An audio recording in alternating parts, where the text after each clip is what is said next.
On the 11th of November 1918, what had been the biggest conflict so far in human history finally came to an end. Germany capitulated and signed the Treaty of Versailles. The war changed the world, especially in Eastern Europe, where 3 empires crumbled. New states emerged, new ideologies too, and in many places there was more bloody conflict. This is the story of the First World War told from the Eastern European perspective. 4 great powers failed to survive the war. They even disappeared from the map. Austro-Hungary and the Russian, German and Ottoman empires all fell apart. New states emerged in Eastern Europe. Nearly all began feuding with their neighbours over ideology, territory, maritime access and natural resources. One ideology came to the fore: communism. The First World War was a disaster for Russia. The Tsar had plenty of troops but lacked equipment. From the start, the Russians were not fully committed to the war. Morale collapsed fully in 1917. The Tsar was overthrown. The Communist Party took power and sealed a peace treaty with Germany. But it didn't bring peace. Russia plunged into a civil war lasting years.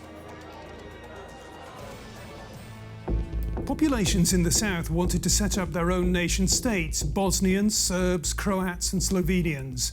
But then a secret agreement between Italy and the victorious powers came to light. In return for their assistance in the war, the Italians were promised strategic assets in Croatia.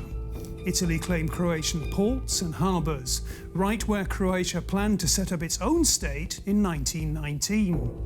The southern Europeans had to change course. To fend off the Italians, they established a joint umbrella state, the Kingdom of Yugoslavia. But the populations of this new entity did not get on well together. Unrest seethed for decades, breaking out into a bloody civil war 75 years later. Now the people of southern Europe have their own national identities. The founding of Ukraine was equally convoluted. As soon as the war ended, Ukraine fell into dispute with Poland. One argument was over the city of Lviv. It was Eastern Europe in a microcosm. Poles lived in the center of Lviv, Ukrainians in the area around the city. So where was the border to be drawn? Lviv became Polish. Today, it's once again Ukrainian. Just as with Ukraine and Poland, border disputes in Eastern Europe often hinged on nationality. Villages a few kilometers apart often spoke different languages. People went to separate schools and saw themselves as part of another country.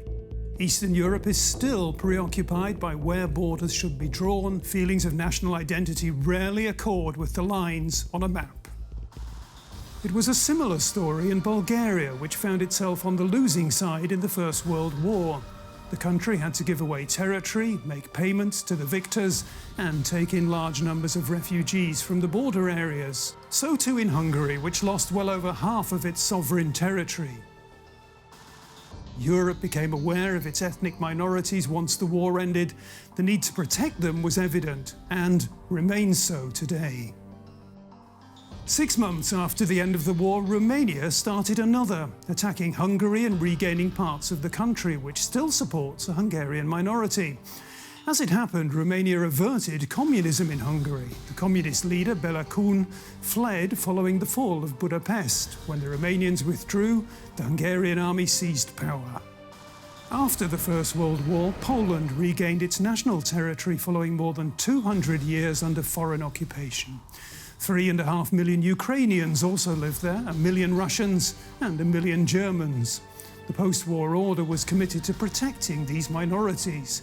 It was a difficult and unpopular undertaking for the Polish government and the cause of much strife. Poles had no desire to build schools and universities for Ukrainians and Germans. So 100 years on, is the impact of the First World War still being felt in today's Eastern Europe?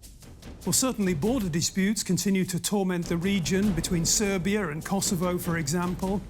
And the emergence of new states has meant new minorities and, in turn, the scourge of discrimination. The truce of 1918 might have ended what was sometimes called the Great War, but it didn't bring lasting peace to the people of Central and Eastern Europe.